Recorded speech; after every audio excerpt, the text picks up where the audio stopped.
There's a particular kind of quiet that settles over a building when the leadership changes. It's not a loud quiet, it's a wary one, as if the walls themselves are waiting to see what happens next. That Friday morning, the hallways of Elridge and Company were unusually still. Not in a comforting way, no. This was the kind of silence that made people walk faster, speak softer, and glance over their shoulders twice. I had worked there for 9 years, long enough to know what a silence like that usually meant. The CEO, Richard Elridge, was taking a medical leave after an unexpected surgery. Temporary, the memo said, a brief pause for recovery. It sounded reassuring, but anyone who had worked in the corporate world long enough knew that temporary could become permanent the moment the board of directors smelled a new direction. And the new direction had a name: Chase Elridge, Richard's son. He was 31, tall, tanned, and perpetually dressed like he was attending a startup pitch event. No tie, slim fit suits, perfect hair. He'd interned at the company for one summer, 6 years ago, and apparently believed that was enough to run it. The board agreed, or at least pretended to. Nepotism had its own kind of gravity. Chase was announced as the interim director, but the word interim quickly faded from everyone's vocabulary. He walked in like he'd already won, and technically, he had. I watched from my small, glass-walled office near the translation and international relations department. It wasn't a flashy space, but it was quiet, private, and had just enough of a view of the main lobby to observe everything without being seen. That suited me. My job was built on quiet observation, to listen, to absorb, to decode not just words, but intent. I speak 7 languages, not just conversational phrases, but fluency, business level comprehension, cultural nuance, regional etiquette. I'd worked with clients from Tokyo to Sao Paulo, mediated fragile contract disputes in Mandarin, negotiated logistics delays in Russian, and once even handled an emergency protocol misunderstanding with a French customs official that could have held up a $12 million shipment. But Chase didn't know that. He didn't ask. He didn't even look at me the first time we passed in the hall. He looked through me, past me, as if I were a set piece on his perfectly curated vision board of corporate transformation. He greeted the loud salesman by name, nodded to the marketing leads. But when he passed the quiet departments, the ones doing the actual heavy lifting, he barely blinked. I wasn't offended. I was amused. That afternoon, a small group of us gathered in the staff lounge for coffee. The kind of people who'd been there before corporate transformation was a trend. Veterans, survivors. One of the senior analysts, Mark, leaned in and whispered, "He's already scheduling rapid departmental reviews. I hear he wants to trim the international consulting overhead."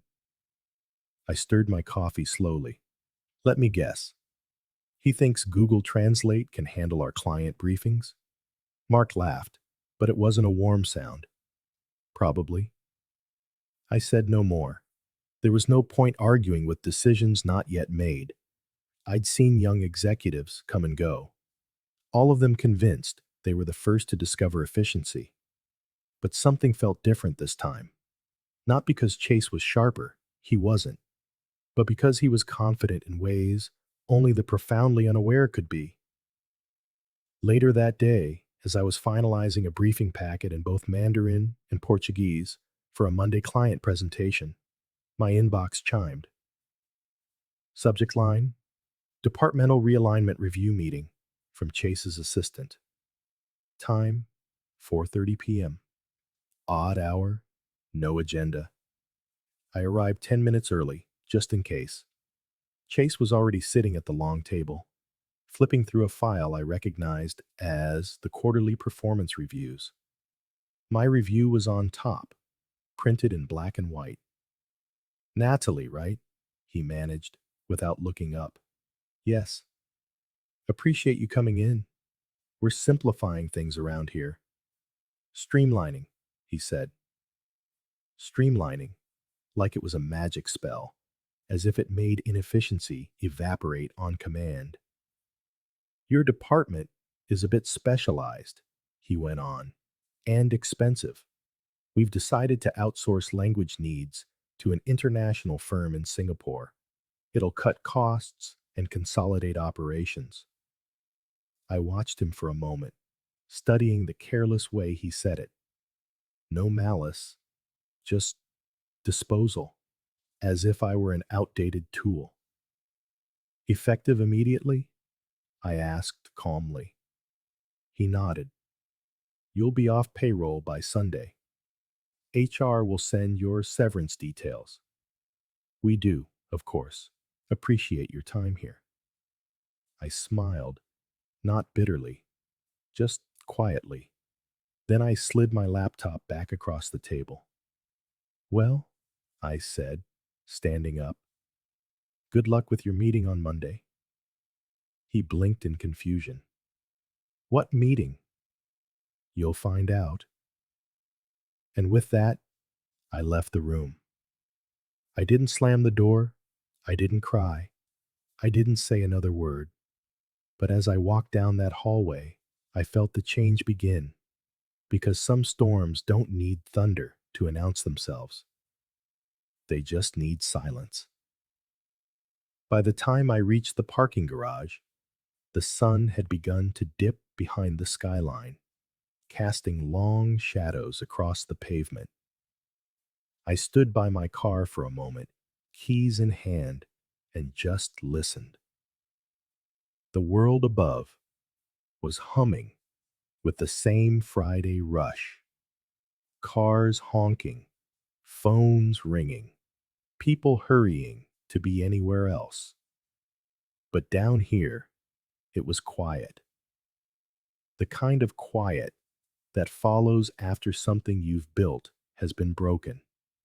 Not destroyed, not yet, but cracked right down the middle.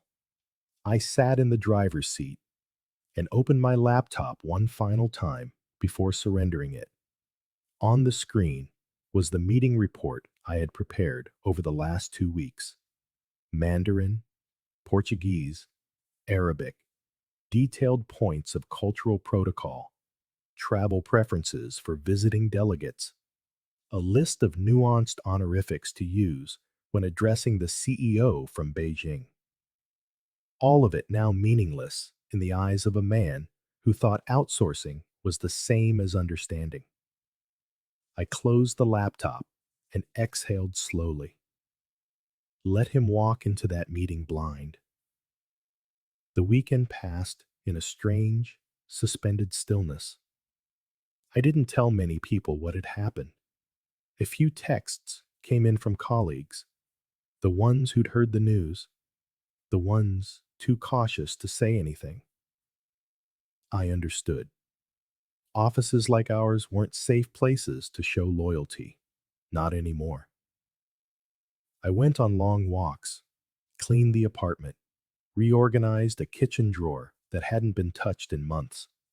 But my mind always wandered back to the same thought. He has no idea what he's done. Chase hadn't just fired an employee. He had dismantled a bridge, one carefully built over years of quiet, patient work. Relationships don't exist on spreadsheets. They live in the pauses between translations, in respectful eye contact, in unspoken rituals that only matter if you've taken the time to learn why they matter. But Chase didn't deal in depth, only optics. On Sunday night, I put together a small folder.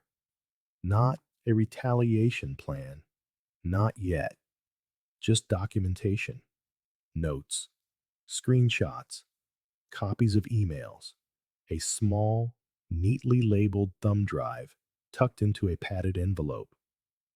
I didn't know exactly what I would do with it yet, only that it was wise to be prepared when people in power start to stumble, and Chase would stumble.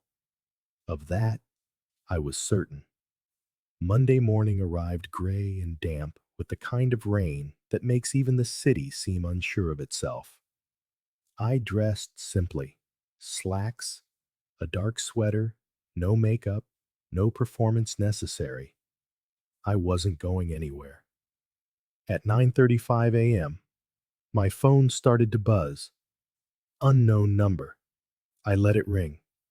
A second call, 9:42. Then a third, this time from the office line. I answered. I said nothing. Natalie? A voice came. A pause. Then more urgently.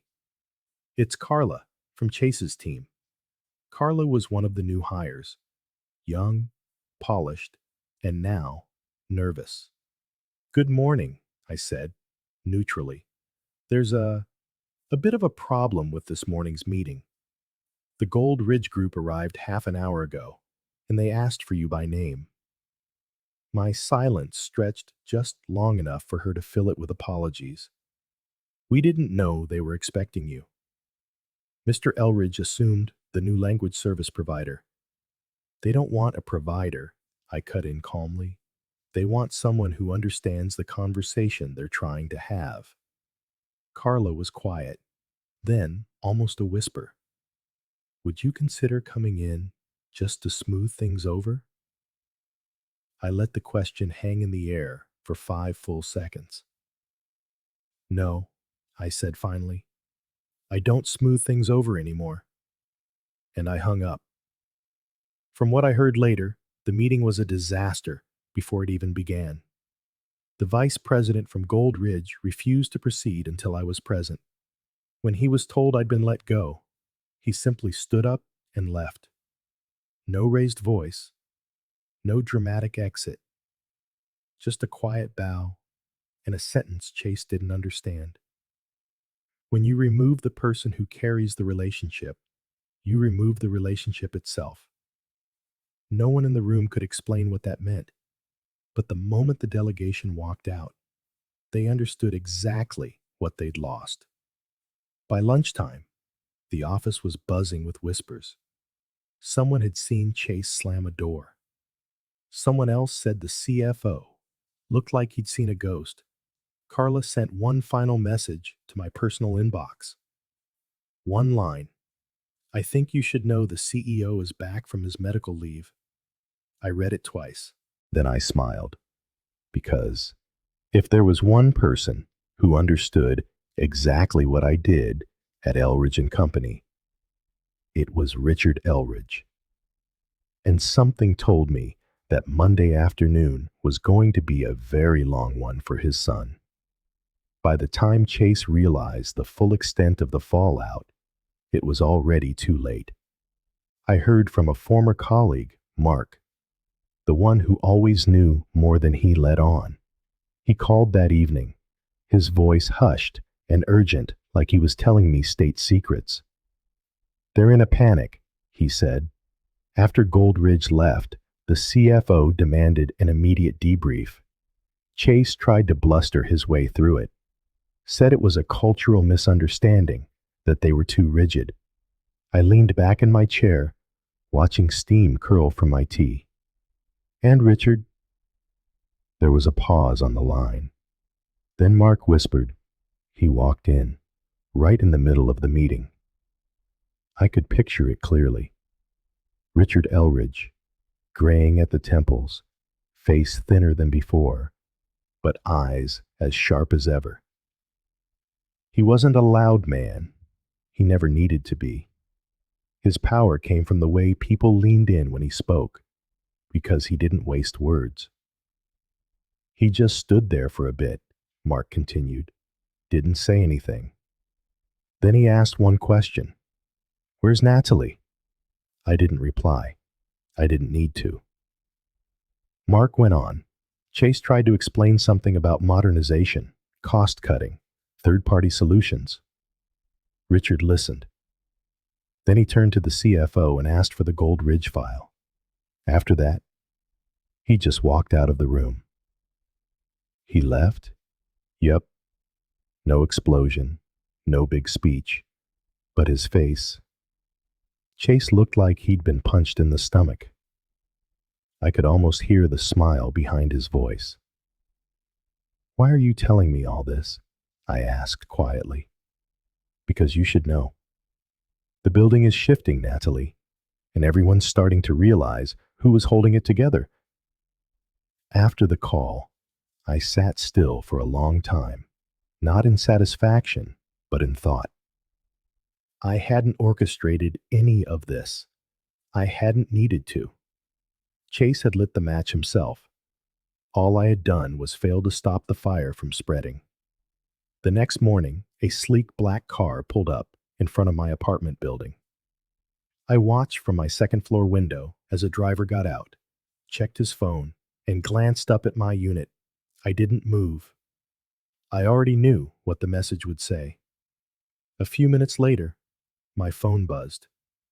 From Richard Elridge. Subject: private meeting request. The email was short, just 2 lines. Natalie, I am deeply sorry for what transpired. I would appreciate the opportunity to speak with you. My office, 10 a.m. Please consider it. No pressure, no demand, just respect. I looked at the screen, weighing my options. Part of me wanted to delete the message and move on, but another part, the part that still carried 9 years of loyalty, knew I needed to hear what he had to say. At 9:55, I walked into the lobby of Elridge Company one last time. It looked the same. Marble floors, tall glass panels, the faint scent of coffee and printer toner.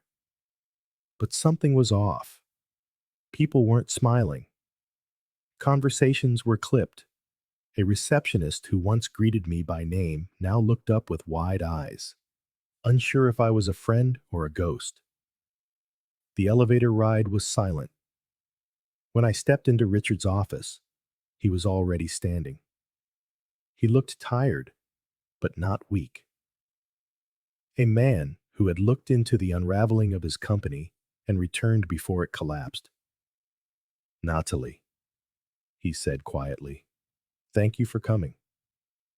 I nodded. You asked. He gestured to a chair and sat down opposite me. No desk between us, no titles. I have made a terrible mistake, he said, without hesitation. Or rather, I allowed one to be made in my absence. And it cost us a partnership I spent 12 years cultivating. It cost you more than that, I replied, but I imagine you already know. He gave a single, solemn nod. Chase didn't understand what you did for us. He still doesn't, but I do, and I am sorry. The silence settled between us. For once, it wasn't awkward. It was clarifying. I'm not asking you to come back, Richard said. I suspect you're already considering better opportunities, and you deserve them. But if you were willing, I'd like to hire you as an independent consultant. Not under Chase. Not under anyone. He reached for a folder and slid a document across the table. The terms were starkly simple. Title: Director. Term: 6 months. Access: Executive level. Autonomy: complete. Salary: triple your previous. There were no strings attached, just a single sentence in bold at the bottom. This agreement cannot be amended or revoked by any current or future member of the Elridge family. I almost smiled. Instead, I met Richard's gaze and said, I'll think about it. He didn't push, just gave a single nod with the kind of dignity most executives forget the moment power slips from their grasp. As I stood to leave, he said one last thing. You saved this company more times than Chase will ever know. If you choose not to help us again, I'll understand. But either way, I want you to know he won't be in charge for much longer. I walked out with the offer in my hand and something else in my chest. Not triumph, not revenge, something quieter, sharper, control. And I knew exactly what I was going to do with it. I didn't rush to answer Richard's offer. I knew better than to jump at an apology wrapped in a contract, especially one written in ink, but motivated by desperation. Power, when misused, always tries to return dressed in humility. But true humility doesn't ask for a favor. It takes responsibility. And Chase had taken nothing but shortcuts. 3 days passed, just long enough for the executive floor to grow anxious. I could feel the tension without even being there. The messages trickled into my inbox, first from HR, then the CFO, and finally from a name I hadn't seen in years, Marcia Luring, head of global partnerships. Her email was careful, filled with soft corporate phrases like collaborative solutions, strategic bridge building, and the ever reliable moving forward. But beneath the tone, I could hear what she wasn't saying. The cracks were spreading, and they needed me to stop the walls from collapsing. I replied with a single sentence: have Chase call me directly. I didn't want a boardroom full of apologies.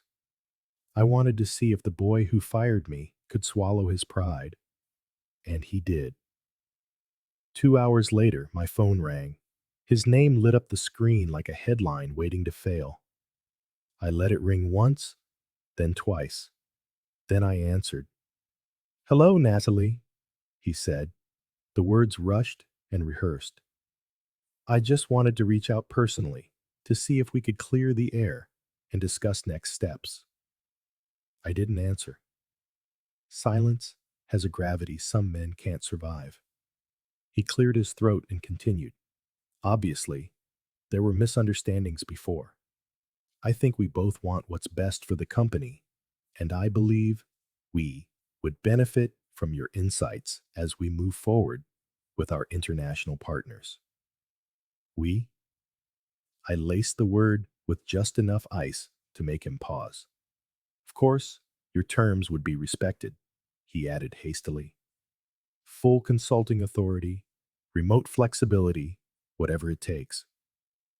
He didn't mention the firing, the insult, the meeting I'd prepared that unraveled the moment I was gone, and that silence told me everything. "You know," I said calmly, "there's a phrase in Japanese: the nail that sticks out gets hammered down. But in Mandarin, there's another: kill the chicken to scare the monkeys. Do you know what they mean?" Chase gave a nervous laugh. I, I don't speak either language." "I know," I said. "That's why this happened." I let the silence stretch until he started to squirm again. Then I said, "I'll consider the offer, but on one condition." "Of course, anything." "I want full access to the client database," I said. "Internal memos, vendor reports, partner communication logs, everything that went through the international channel since I left." He hesitated. "That's confidential." "Then we're done here." "No, no, wait." He backpedaled quickly. "You'll have access. I'll send the authorization forms over tonight." "Good," I said. "Let's schedule our first meeting for Monday morning." "Fantastic," he said, relief creeping into his voice. "Welcome back, Natalie." But I didn't say thank you, because I wasn't coming back to help him. I was coming back to see what he had broken and just how deep the damage went. On Monday morning, I walked into the building like a shadow returning to claim its space. There was no announcement, no formal introduction, just a reactivated keycard, a visitor's pass quietly converted to permanent clearance, and a temporary office. a cold glass cube between legal and acquisitions. Not an office, a viewing cage. Perfect. I smiled politely at the staff, said nothing, and opened my laptop. By noon, I had what I needed. By 3, I knew the full extent of the rot. 2 major accounts had started ghosting Elridge & Co. One had flagged multiple cultural violations in their latest contract draft. Another had already reached out to my former colleague Raul, now working independently in Brazil, asking if he knew where I'd gone. And then there was the Singaporean vendor Chase had hired to replace me. I pulled up the report. Sloppy notes, missed deadlines, tone-deaf language suggestions. The Goldridge fiasco wasn't an exception. It was the beginning. Every client I had once nurtured now saw Elridge as unstable, disrespectful, unreliable. And they were right. I compiled a summary, not just a list of failures, but a roadmap of how they could have been avoided, a quiet ledger of loss. Then I scheduled a private meeting, not with Chase, with Richard. He was on time, alone, looking tired but attentive. I have what you need, I told him, but I'm not here to rebuild what your son dismantled. He nodded, as if he already knew. I'm here to show you what happens when you mistake fluency for relevance and loyalty for redundancy. Richard didn't interrupt. He only asked, "What do you need?" I smiled then, a cold, clean thing. Just to space and your silence. Because revenge, when done right, isn't loud. It's quiet, patient, fluid, and Monday was just the beginning.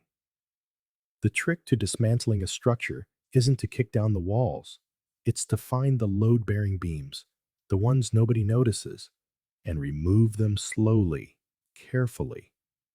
Let gravity do the rest. That's what I did. Every morning, I came in early, long before the suits filled the hallways with their artificial energy. I didn't draw attention, didn't bark orders. I just worked. Calm, surgical, silent. I went through Chase's communications with our international clients. Most were laughable. Form letter emails, copy-pasted translations stripped of nuance and warmth. In a deal with a Tokyo-based firm, he had addressed the CEO by his first name in the subject line, twice. In Portuguese, he had inverted the formal and informal tone, effectively calling a senior partner bro. And in one Chinese contract, a vendor clause had been mistranslated to imply the client would cover our failure penalties. That one nearly cost us a $12 million renewal. It wasn't just linguistic incompetence, it was cultural arrogance. I documented everything, quietly flagging files, cross-referencing dates, logging complaints that had been buried or ignored. Every note added weight to the case I was building, not to punish, but to prove. To prove that respect isn't optional.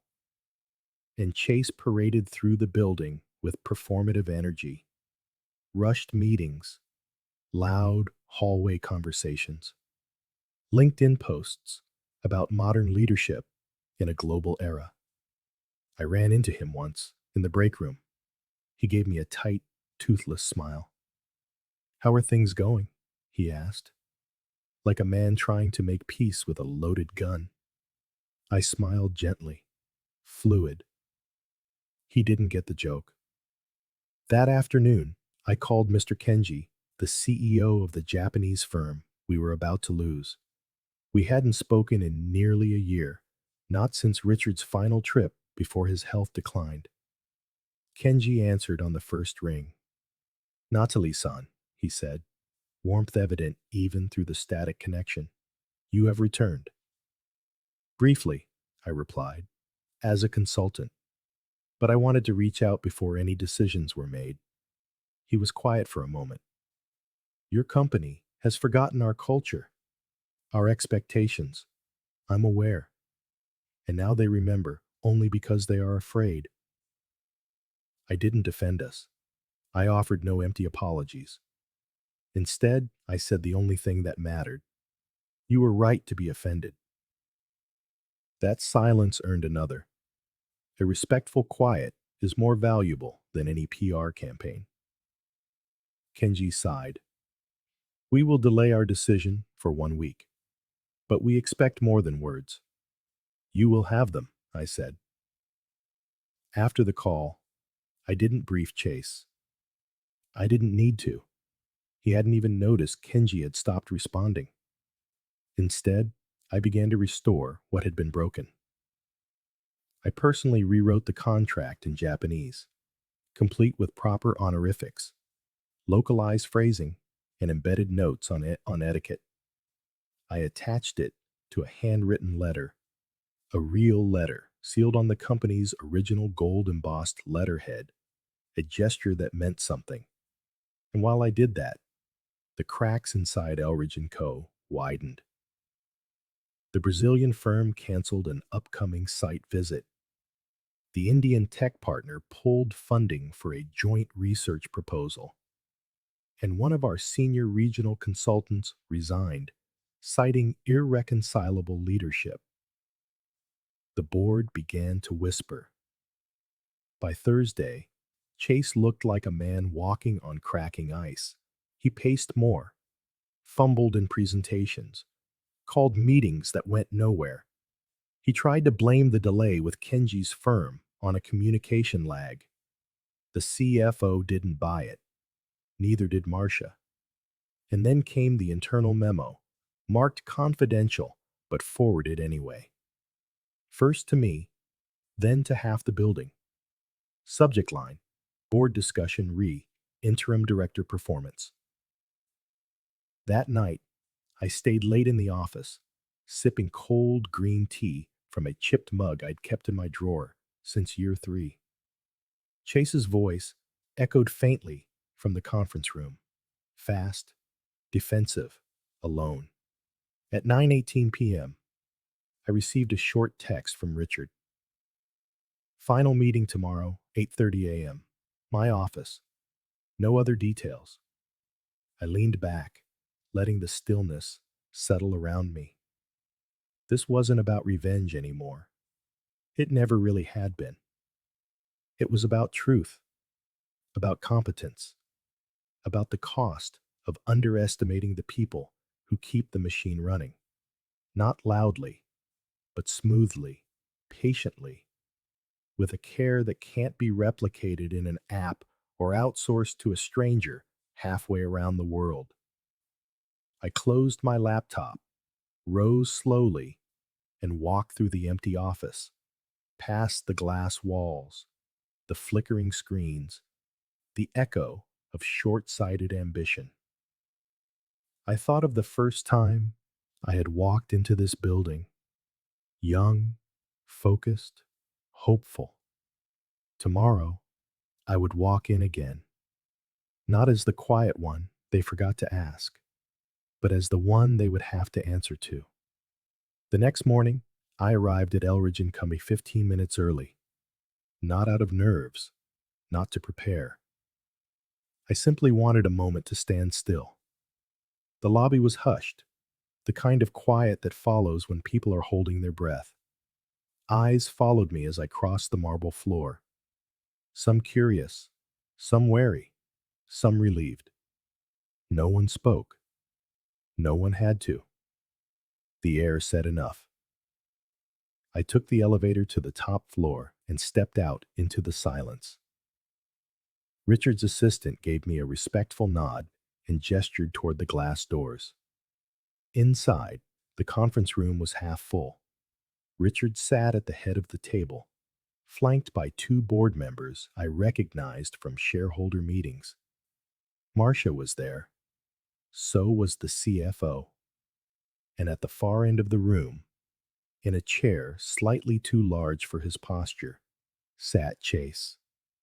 He didn't look at me. I took my seat beside Richard without a word. The documents in front of me were already arranged. Neat, ordered, intentional. My report, my audit, my proposal. The room settled. Richard began. Thank you all for coming. This meeting is not disciplinary, but strategic. We've convened to address the performance issues that have plagued several of our international partnerships in recent months. No one interrupted. We've also invited Natalie here today, Richard continued, because she is the only person in this room who can explain what truly happened. He turned the floor over to me.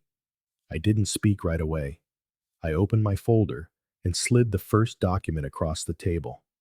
This, I said, is a timeline of the Elridge International Division over the last 90 days. A second sheet. This is a record of every miscommunication, missed cultural cue, and contractual breach made by the Singapore-based vendor hired without vetting to replace me. Then a third. And this is a breakdown of revenue lost or currently at risk due to partner disengagement. I let the silence hang between each page. None of these issues existed before I was terminated, I said simply. Across the table, one of the board members adjusted his glasses and leaned forward. Are you saying these losses stem directly from Chase's decision to eliminate your position? I'm not saying that, I replied. The partners are. I opened my final document. These are direct statements from 3 international partners, including Mr. Kenji, stating their willingness to return on one condition. The room waited. I looked directly at Chase. That I stay, and that he resigns. Chase finally looked up.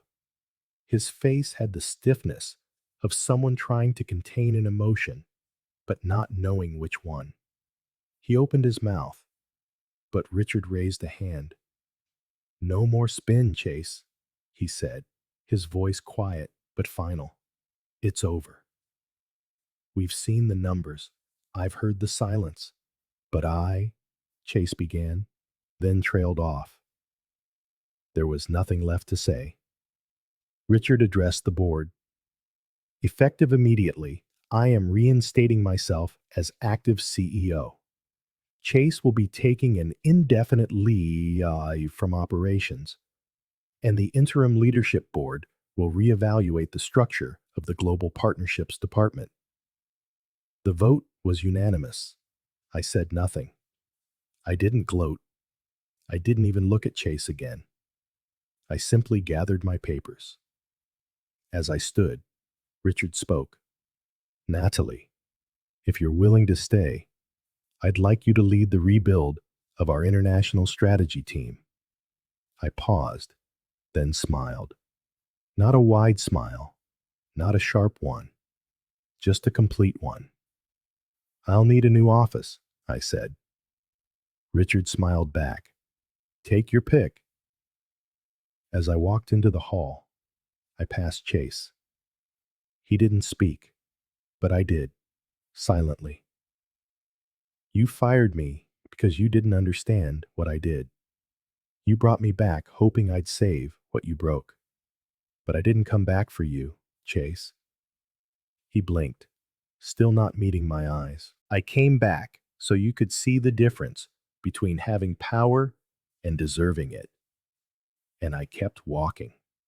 That afternoon, I sat in a sunlit corner office on the 12th floor.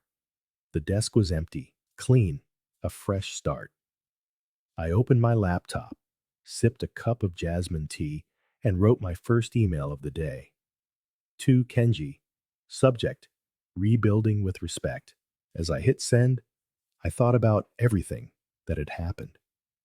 Not just the loss, the insult, the dismissal, but the assumption behind it all. That experience can be replaced. That loyalty doesn't matter. That relationships are disposable. They were wrong. You can't outsource fluency. You can't automate trust. And if you mistake silence for weakness, don't be surprised when the quiet ones dismantle the whole system with precision, not noise. Some endings don't come with applause. They come with balance restored, and that is more than enough. What about you? If you were in Natalie's shoes, would you have returned to rebuild what Chase destroyed, or would you have moved on without looking back? Tell us your story. Have you ever been underestimated at work for being quiet or working behind the scenes? How did you handle the situation? If you enjoyed this tale of silent revenge and workplace justice, don't forget to subscribe for more stories that reflect on the power of respect and true competence.